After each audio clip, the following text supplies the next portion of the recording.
Pues en la mujer resulta ser mm, precáncer, porque vamos a comenzar con displasias. Antes le llamábamos displasias. Pasó una temporada en el que le llamábamos NIC, es una neoplasia intracervical. Posteriormente se pensó llamar LIE, que es lesión intraepitelial. Y este es diagnosticado desde el punto de vista citológico e histológico.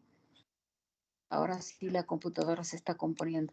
Bueno, pero acá va la cosa, que existen algunos serotipos que son los más peligrosos, como son el 18, el 33, el 52 en el Perú. Y entonces, estos virus que se adquieren por contagio sexual, bueno, no sé si vale la pena entrar ahora a la computadora que ya se arregló, pero yo pienso que acá nomás tendremos que seguir la clase. Bueno, el hecho es que ingresan al cuello uterino, pero no se localizan en la superficie, sino en la capa profunda, en la proliferativa, la que le llamamos capa basal y parabasal, en donde la célula se está replicando. Entonces, ¿por dónde ingresa? Generalmente son brechas, son pequeñas grietitas que se arman entre el endocervix y el extocervix. Entonces, en esas grietitas, estos pequeños espacios, erosiones, ingresa por ahí el virus y se adueña del DNA de la célula. Ese es un virus RNA. Entonces, se junta con el DNA y empieza a proliferar, pero ya no es la célula normal, sino es una célula contaminada con el virus. Y esta asciende en el epitelio, desde la parte inferior hacia la parte superior. Y se muestra la lesión en la parte superficial. En la parte superficial, como estamos viendo en esta figura. En la siguiente figura la vamos a ver. Chispas, no puedo pasar a la siguiente figura. Santiaguito, ¿tú podrás pasar a la siguiente figura? Acá está. En estas células superficiales estamos viendo un fenómeno que le llamamos la coilocitosis. ¿Ya? Esta se caracteriza porque el núcleo que ya contiene al virus está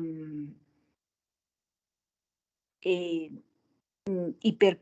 dándole un color intenso a la célula. Hipercromasía se llama. Ese núcleo está replicándose. Tiene una carga de DNA alto. ¿Ya?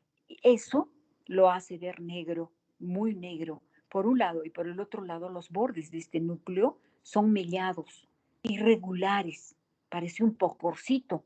Y la otra cosa que se encuentra dentro del citoplasma, pero con un halo perinuclear, como un huevito frito, un aspecto de huevo frito. Eso se llama coilocito. Este fenómeno se observa en las displasias de bajo grado, en los iniciales, en aquellas infecciones por papiloma, por los serotipos de papilomavirus bajo, no los de alto grado. Porque cuando infecta este papilomavirus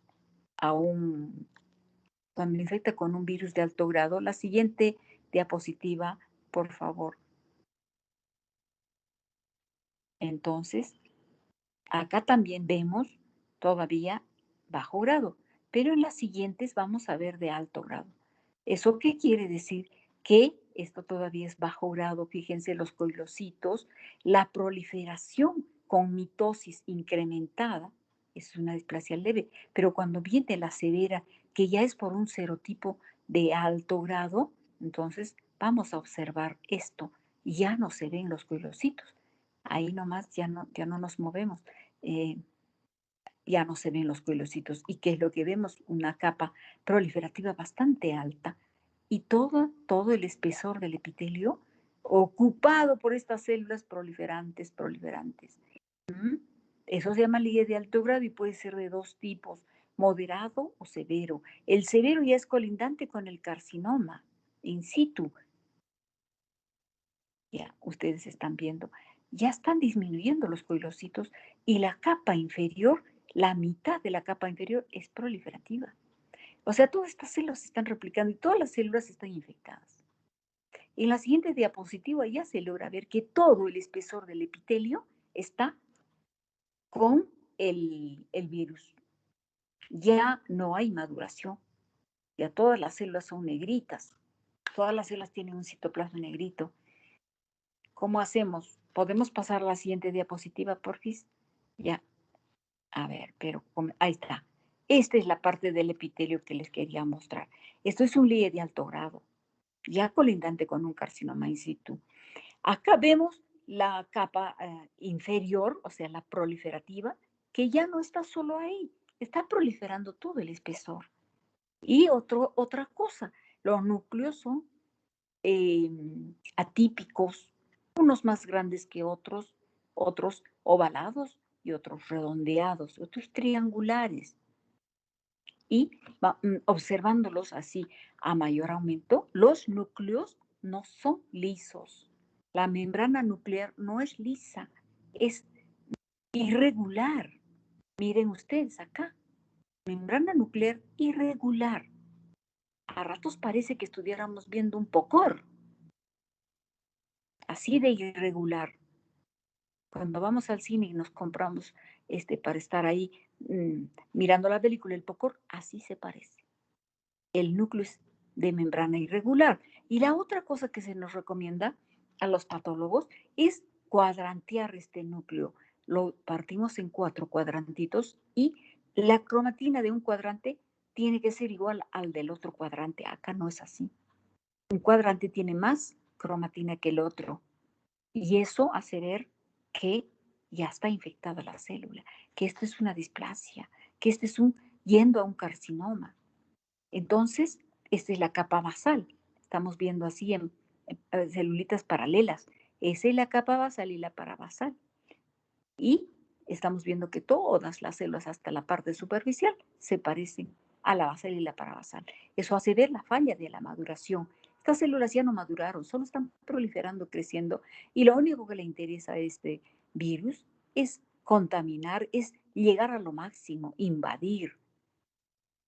Estas enfermedades virales que llevan al cáncer se comportan de esta manera. Se replican rápidamente. No le dan chance al ser humano. Le piden toda la glucosa porque necesitan pues para replicarse. El hombre a las 10 de la mañana es como si no hubiera comido nada. Se adelgazan, se ponen pálidos, pierden hemoglobina. Son anémicos los cancerosos. Y tienen un color amarillo. No se olviden. Vean a un paciente con cáncer y no se olvidan. Delgado, de tez amarillenta, hasta un olor especial tienen los pacientes con neoplasias. No se olviden, este es un virus que nos lleva a la neoplasia. Comienza así, así de fácil, con un LIE de alto grado, una LIE de bajo grado, pero acá es donde el médico tiene que darle el tratamiento, pero inmediatamente. ¿Qué hace? Le hace un cono y con bordes libres. Ese cono puede ser un cono quirúrgico, un cono en frío. Igual da, pero quitar, mutilar esa zona neoplásica. Porque esto es ya una neoplasia. Acá hay alteración de genes. Mutaron, el P53 ya no está vigilando, el BCL2 tampoco. El BCL2 es apoptótico, pues acá no se da la apoptosis. Interesante todo esto. Entonces, los serotipos en cada región son diferentes. En Estados Unidos no vigilan tanto el cuello como el ano. Entonces, no están buscando tanto displasias de cuello uterino, carcinomas de cuello uterino. En los pueblos subdesarrollados buscamos eso. Pero ellos que buscan el AIN, ¿qué es el AIN? Es la neoplasia intranal. Hay mucho homosexual y la pareja homosexual generalmente tiene este tipo de virus y hacen carcinomas de ano. Entonces, el carcinoma escamoso de ano con todas las displasias previas, eso es lo que los está atormentando ahora en Estados Unidos, porque una buena cantidad de la población gay es promiscua y todos estos están contaminando con el virus. Cuando estuve hace poco en España, vi una campaña de detección de cáncer de ano displasias de ano. Muy bien, ahora vamos a pasar a lo mismo, pero en el endocervix. Recuerden que este virus se metió por una brecha, por una rajadura, por una grieta entre el endo y el exo. Pues este endocervix también se contamina. Y ese mismo virus que estaba provocando arriba el IE se mete al endocervix. Y lo vemos acá.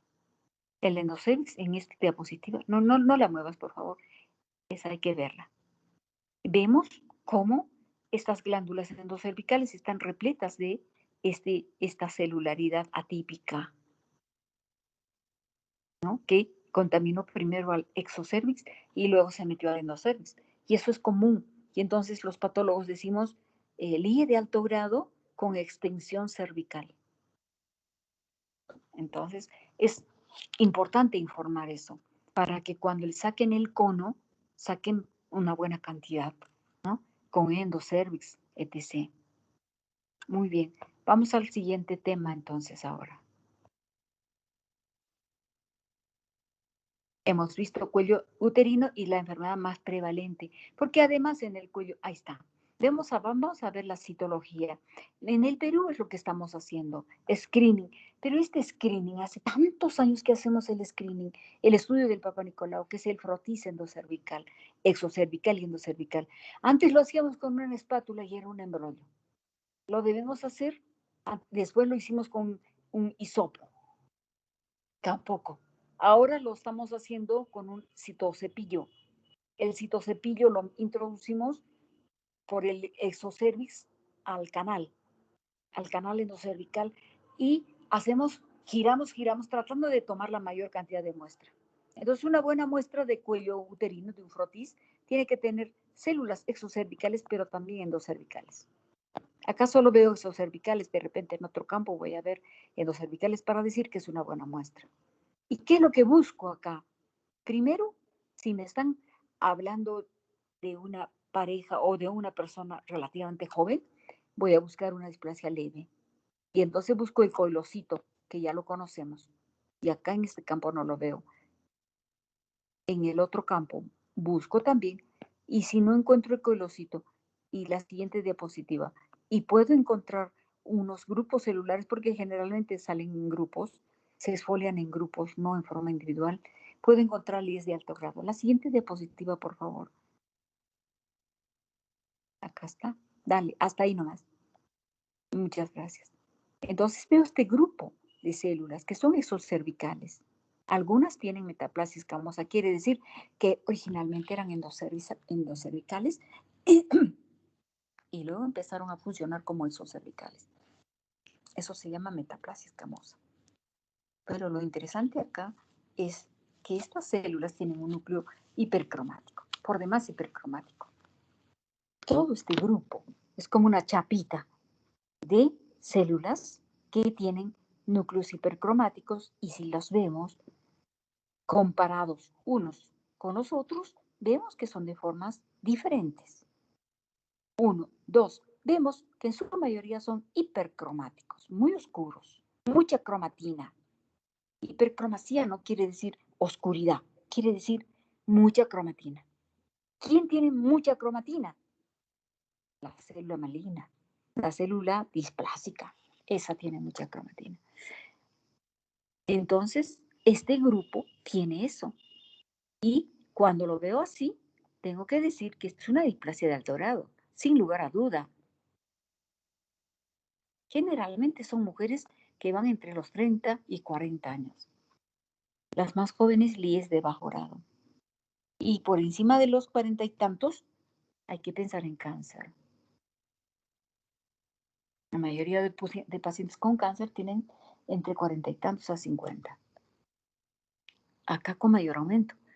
Igual, unos núcleos hipercromáticos, bordes irregulares, y es toda una chapa, o sea, todo un grupo de células que foliaron a la vez y que tienen formas diferentes y tienen tamaños diferentes.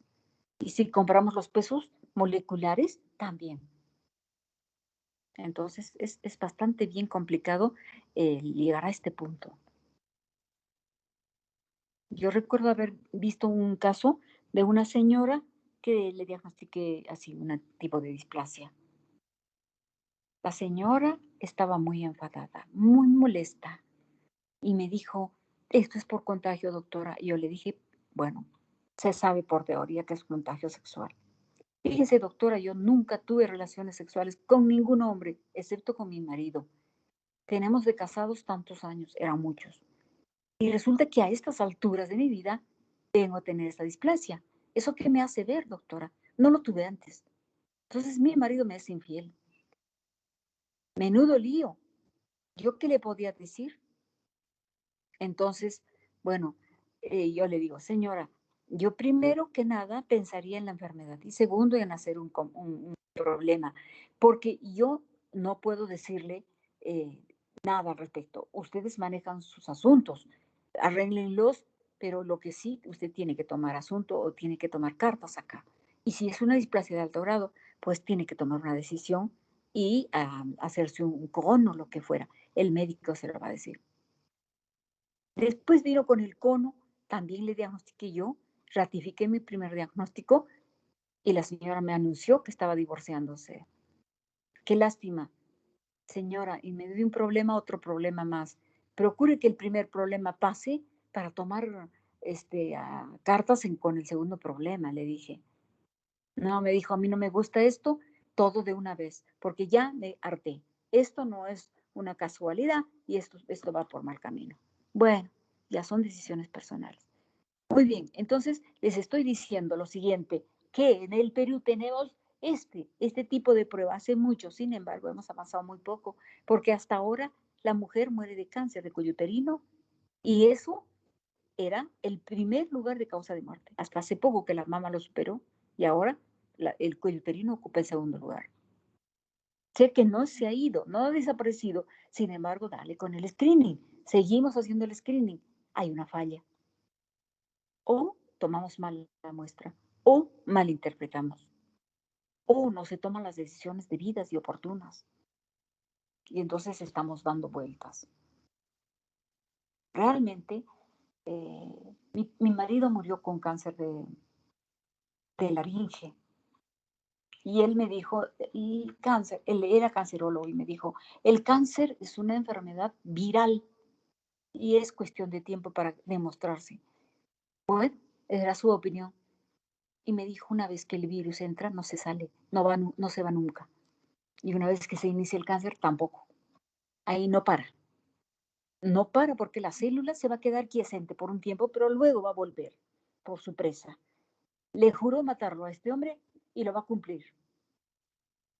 Porque puede quedarse un tiempo así, guardadita. No, no tiene enfermedad, qué felicidad. Y al cuarto año volvió la enfermedad. Entonces, ¿qué pasó? Bueno, no quiero deprimirlos, pero la carrera médica es en este momento más paliativa que curativa. Estamos tratando de tapar el, el problema con cositas, con parches, pero no estamos propiamente enfrentando y tratando de resolver eh, el problema de fondo. No lo estamos resolviendo. Y es que todavía no lo conocemos bien, no lo hemos entendido bien, no podemos actuar de una manera directa, concreta. No, todavía no. Con el cáncer todavía no. Siguiente diapositiva, por favor.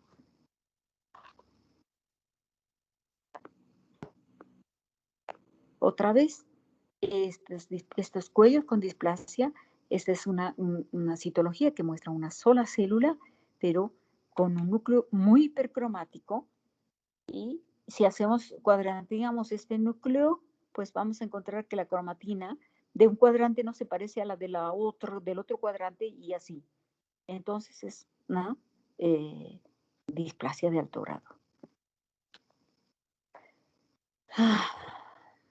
La siguiente, por favor. Lo mismo, lo mismo. Entonces, no se olviden, cuando el cáncer es folia en una buena cantidad. Células necróticas, inflamatorias y células neoplásicas, y a eso le llamamos carcinoma infiltrante. Pero ¿cuándo? Esto es limpiecito y por ahí se encuentra una que otra célula así neoplástica, entonces decimos carcinoma in situ.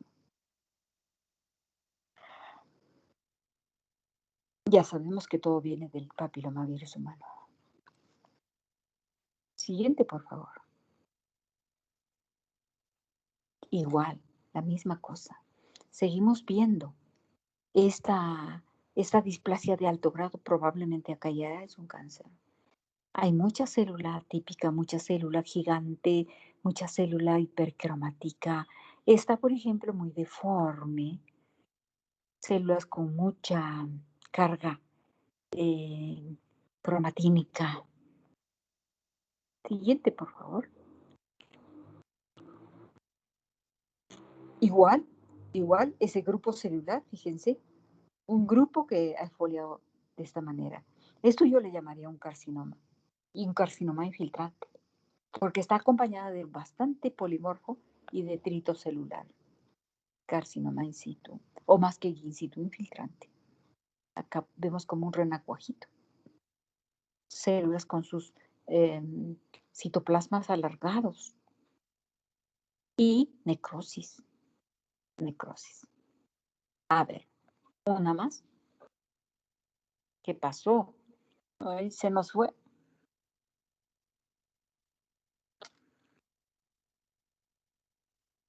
¿Puede ver la pantalla, doctora? ¿O se dejó de No, compartir? no, no, se colgó, no, no la tengo. ¿Dónde entro al Teams? A ver, voy a intentar. ¿Dónde estoy? Ay, se me colgó. Acá estoy.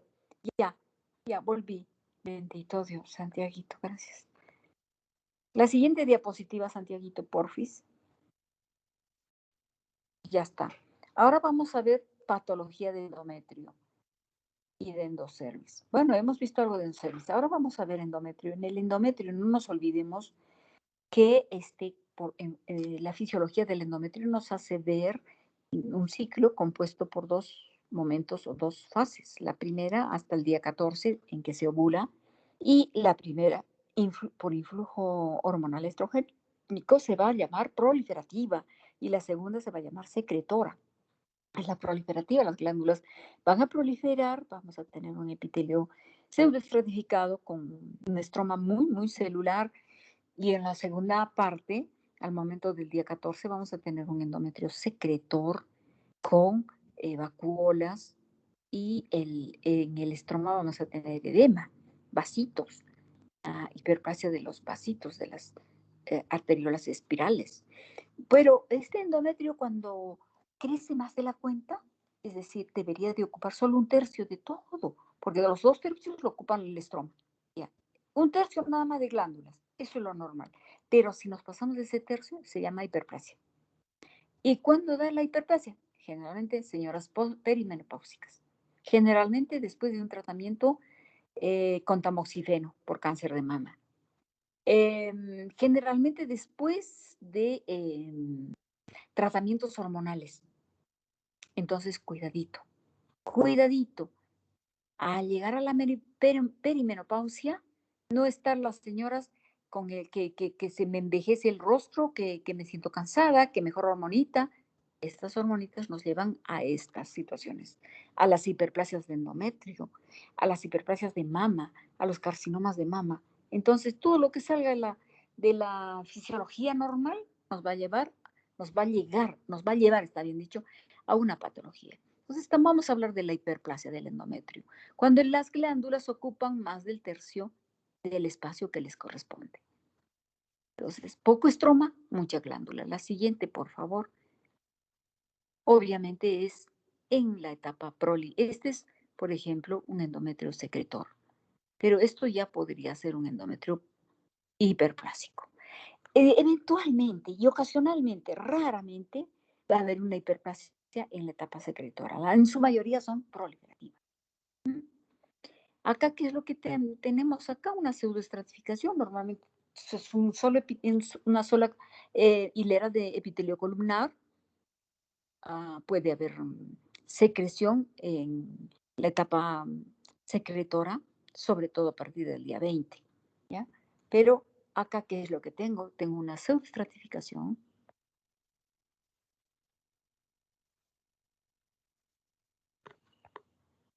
A ver, vamos. La siguiente, por favor.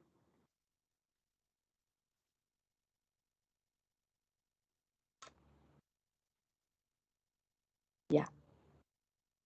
Entonces, esto es hiperplasia. Glándulas que ocupen más del tercio.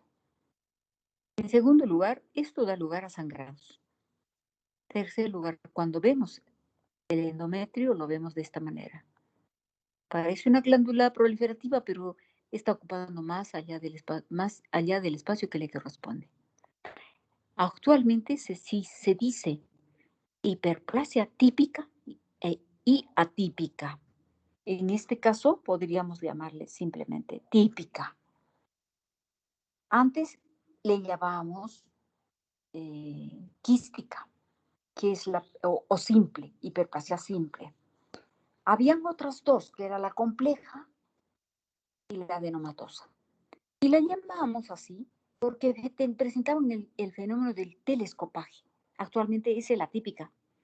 ¿Qué cosa es el telescopaje? Es que como estas glándulas están creciendo más de la cuenta, se hacen como tirabuzones. Y en la luz de una de ellas se observa una glándula, como una intussuscepción. Eso para patología es el telescopaje, es un fenómeno. Entonces, cuando vemos telescopaje, estamos diciendo displasia compleja. Y eso ya está entrando dentro del grupo de las atípicas. Entonces, normalmente, ¿qué es lo que vamos a ver?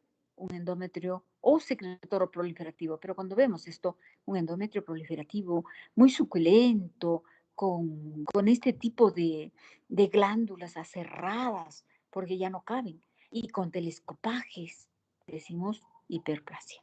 Pero hiperplasia ¿de qué tipo? ¿Atípica o típica? Dependiendo de del núcleo del telescopaje, de esos cambios y algunos otros.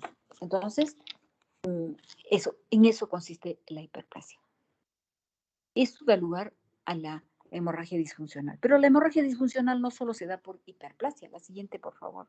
Se da por también otros fenómenos. Se da en una endometritis aguda, por ejemplo, o también se da por ejemplo, parece atípica.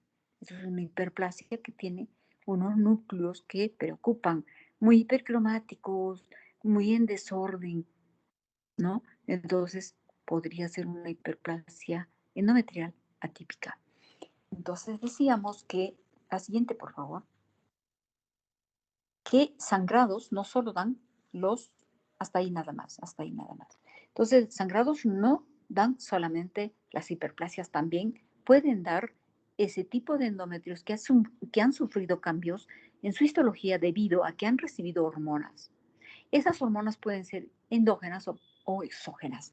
En el caso de las endógenas, hay que sospechar que hay un cáncer o una neoplasia de ovario funcionante que está soltando estrógenos, que está soltando progesterona. Y también tenemos que ver cómo esta mujer está inyectándose, tomando hormonas, con tanta facilidad, tan suelta de huesos. Me coloqué una ampollita y me la coloco al siguiente mes. Cuando esas ampollitas y esas hormonas todas juntas hacen unos trastornos tremendos.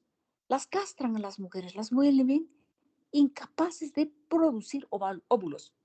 Entonces, es un buen sistema de anticoncepción. No, señor, no.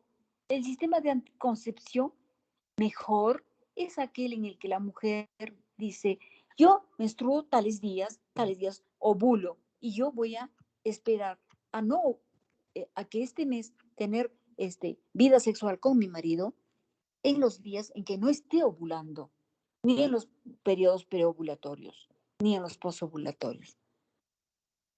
¿Por qué? Porque se colocan unas ampollas de hormonas que les provocan unos sangrados terribles, que las lleva a la obesidad, las lleva a tener una serie de trastornos. Estasis venosa, con trombosis, con riesgo de hacer tromboflebitis, etc., etc.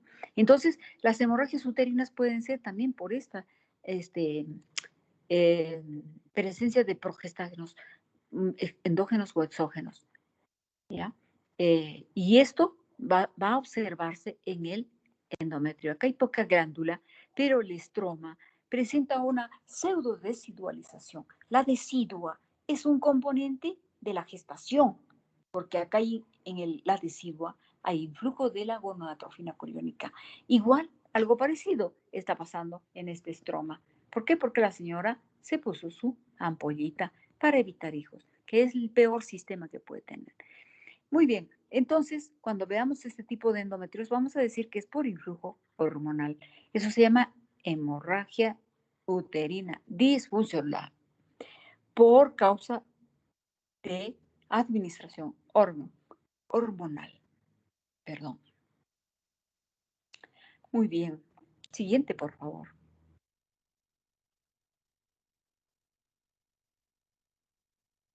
Bueno, estamos viendo un cuadro inflamatorio.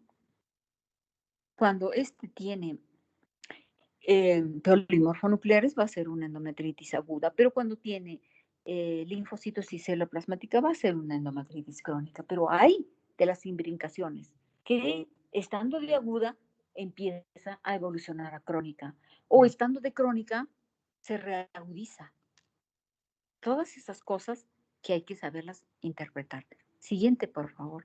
No nos olvidemos que podemos tener endometritis granulomatosa, tuberculosa, no solo la tuberculosa, cualquier otra granulomatosa. ¿Y qué es la endometriosis? Es la presencia de endometrio ectópico. ¿Dónde? En el ovario, en la trompa, en la cavidad uterina. ¿Dónde más? Unos patólogos se morían de la risa y decían que una mujer había tenido una endometriosis en la punta de la nariz y que cada vez que le tocaba menstruar a la mujer le sangraba la nariz, la punta de la nariz. Bueno, eso era un chiste, una tomadura de pelo, pero eso ilustra cómo es que cada vez que una mujer menstrua, este endometrio que recibe el influjo hormonal sistémico, también cuando es tejido ectópico, está influenciado y a la hora en que tiene la ovulación, pues también presenta los fenómenos del momento de la ovulación y cuando le toca la menstruación, menstrua, es decir, sangra. Es bien interesante porque en ese momento, como está en un lugar cerrado y la sangre no cae, como en el caso de normal y fisiológico, no en forma lo que le llamamos la menstruación, la regla que les molesta a muchas mujeres, esta regla también se da en el tejido ectópico, ya sea en la trompa, en el ovario, en la cavidad peritoneal, en el ombligo, muchas veces en el recto. Yo recuerdo de una colega que me dijo, mi cuñada tiene una lesión en el recto, que te la voy a sacar y te la voy a traer. Me la trajo y le digo, ¿estás pensando en un tumor? Sí, me dijo, en un cáncer. Muy bien, vamos a verlo, es una endometriosis. Con razón me dolía cada vez que menstruo. Este lugar es irritable, duele, doctora, ¿cómo no? Ese lugar también menstrua. Entonces, eso es la endometriosis, la presencia de endometrio ectópico en muchos lugares del organismo. La siguiente, por favor.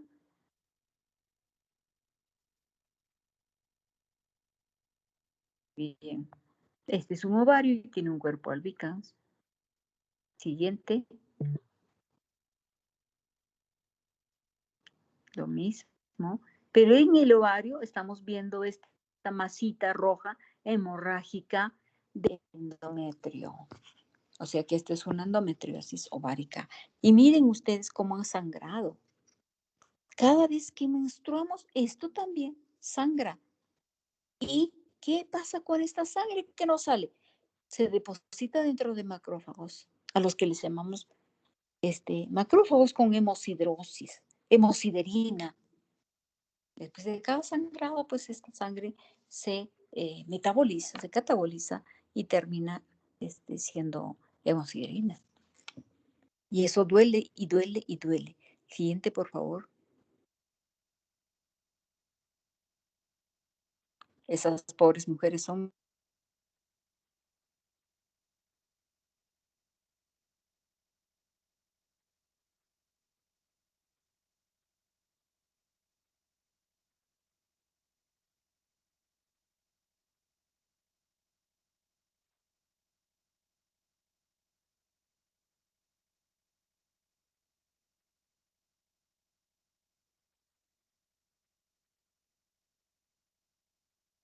Aló, doctora.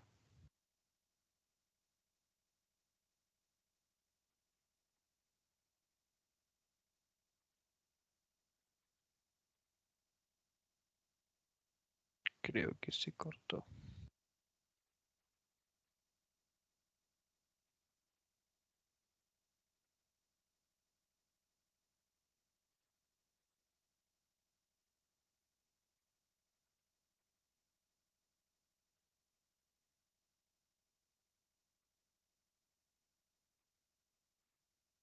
Doctora, ¿me escucha?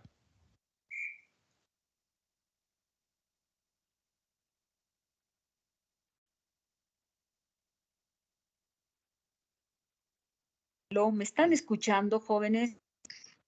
Doctora, ¿ahí ¿Sí me me escucha? escuchan?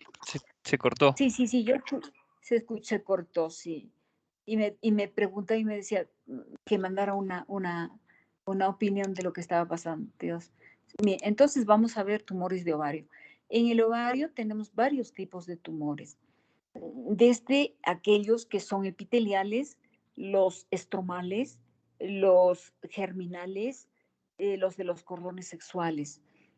Dentro de los epiteliales, estos nacen del epitelio de la superficie, que se hace como una intususcepción dentro del estroma del ovario.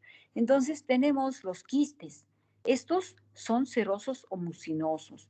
Se le llaman tumores serosos y pueden ser benignos, borderline y malignos. Los cistodenomas serosos tienen un epitelio cúbico y solamente contienen, puede ser uni o multilocular y encierran un líquido ceroso transparente, ¿no?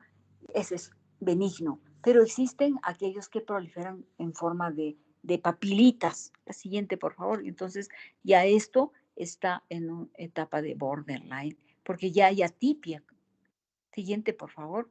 Entonces, ya tenemos el borderline, es este. ¿Ya? Ha proliferado, tiene papilas, el tumorcito es más grande, entonces hay que informar. Pero si este epitelio, en lugar solamente de estar como una papilita, siguiente, por favor, se mete ya en el estroma del ovario, tenemos que llamarle cistodenocarcinoma. Acá, por ejemplo, ya está en el estroma, entonces a este creo que le podemos llamar un cistodenocarcinoma de ovario. Así como los hay serosos, también existen los mucinosos. El mucinoso, a ver, ahí nomás. El mucinoso, a diferencia del seroso, tiene un epitelio cilíndrico alto, mucoproductor, tiene células goblet, entonces el quistecito va a contener mucina. Puede ser multilocular en su mayor parte de veces. Y lo mismo, ¿ya? Es benigno, es borderline y es maligno. Siempre se dice maligno cuando se ha metido al estroma. Cuando solo se queda en el epitelio es benigno, pero cuando empieza a crecer en forma de papilas, atípico, crecimiento rápido, entonces ya es borderline. Y dentro de otros tumores del ovario, porque los que acabamos de hablar son epiteliales,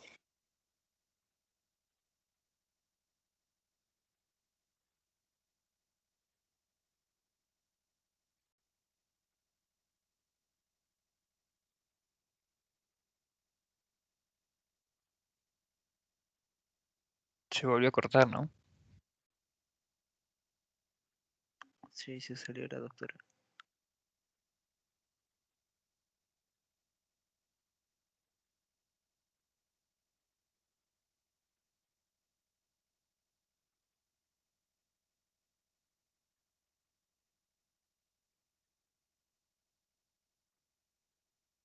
gracias, muchas gracias.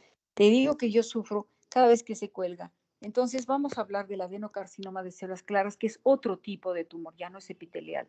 Este se parece al hipernefroma del riñón, es de células claras y porque estas contienen glucógeno y algo de lípidos. Entonces cuando los sometemos al tratamiento, en el procesamiento con alcohol y silol, estas células se van a quedar como pequeños huecos y por lo tanto le llamamos hipernefroide o adenocarcinoma de células claras. Muy bien. No es tan agresivo como en el riñón. La siguiente, por favor. Es la misma, son a mayor aumento, son células claras y que tienen este comportamiento maligno. Núcleos hipercromáticos y atípicos. Lo mismo. Acá, nos vamos a detener un poquitito acá. Estos son tumores de los cordones sexuales.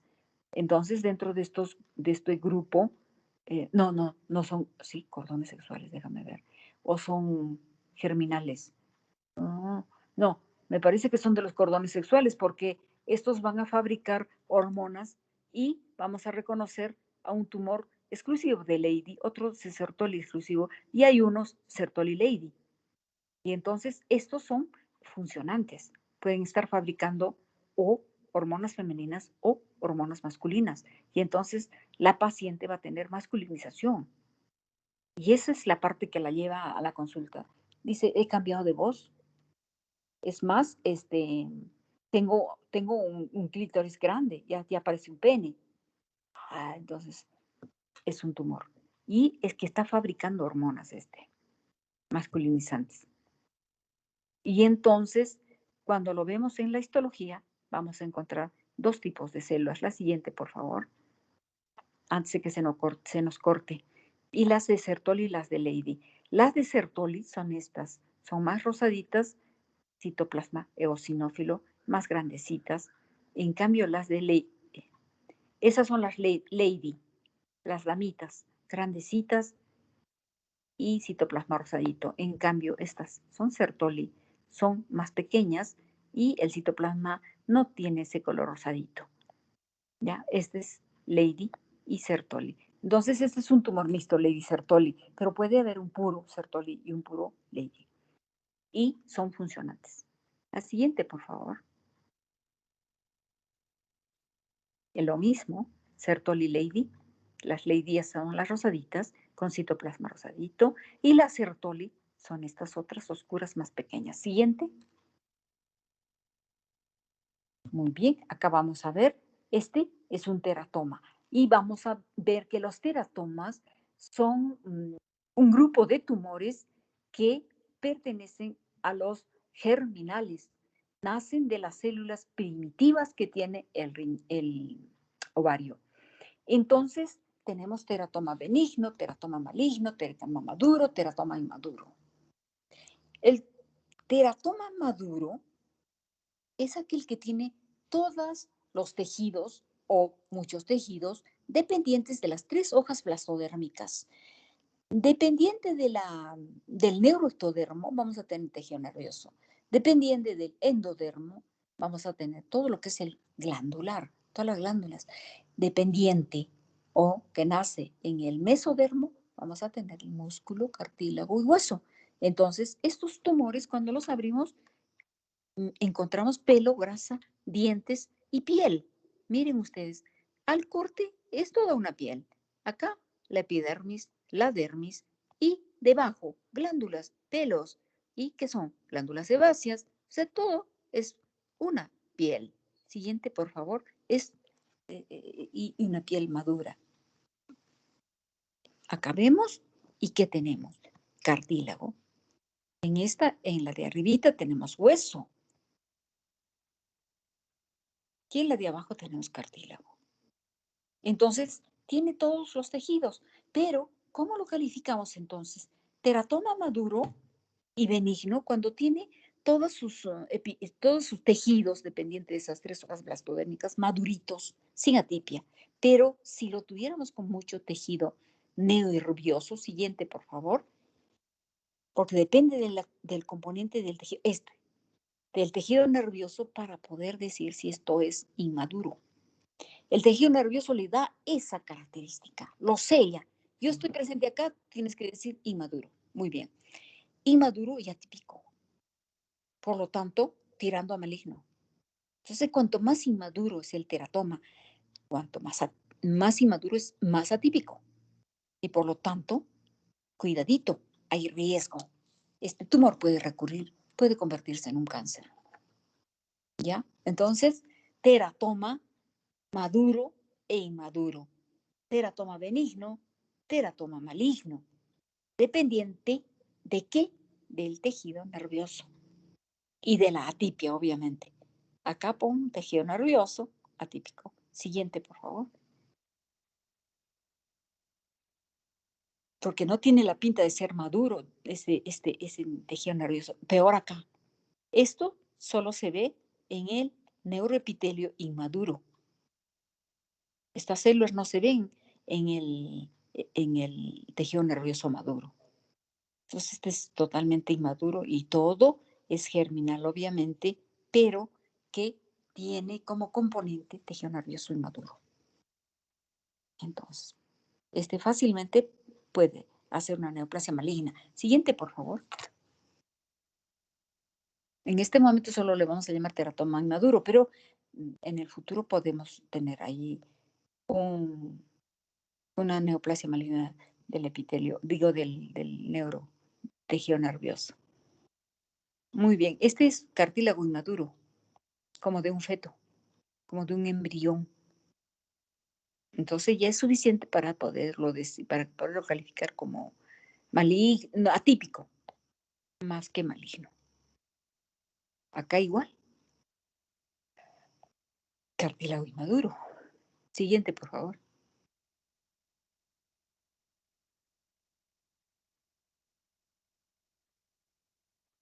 Acá son glándulas. Estas son glándulas. A ver, no, detente, por favor, detente. Salpingitis aguda, chispa, se volvió a cortar. ¿Están escuchándome? Sí, doctora, ahora sí se le escucha. ¿Quiere que lo Ya. regrese a la de las glándulas o Ya no. salpingitis? Estamos terminando. Miren, lo que falta es muy poco. Lo que quiero decirles es que los órganos sexuales, como son la trompa y el ovario y el útero de la mujer, son susceptibles de hacer enfermedades inflamatorias, como son la endometritis aguda, la endometritis crónica. Otro tipo de enfermedades como son las endometriosis.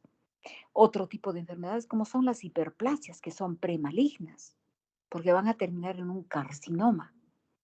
Otro tipo, en el cuello uterino hemos visto las displasias, que terminan en un cáncer escamoso. También debemos de hablar del ovario. Cuando hablamos del ovario estamos diciendo tumores, en este caso, porque pueden haber oforitis aguda crónica, pueden haber endometriosis, pero estamos hablando de tumores también.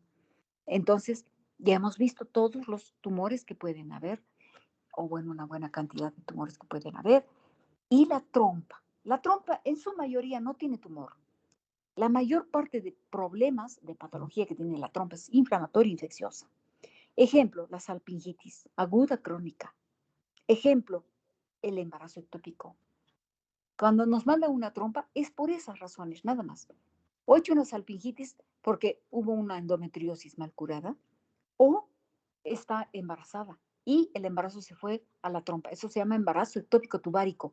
Y por supuesto que como no está capacitada para albergar un bebé, eso se rompe, estalla, sangra y provoca mucho malestar. La mujer va al médico, la entra, la opera y le saca esa trompa. Y el sangrado lava la cavidad. Muy bien. ¿Qué va a hacer esta señora sin una trompa? No pasa nada, porque por la otra trompa puede llegar el óvulo o puede llegar el espermatozoide, pueden anidar en el tercio superior posterior del útero. No hay problema.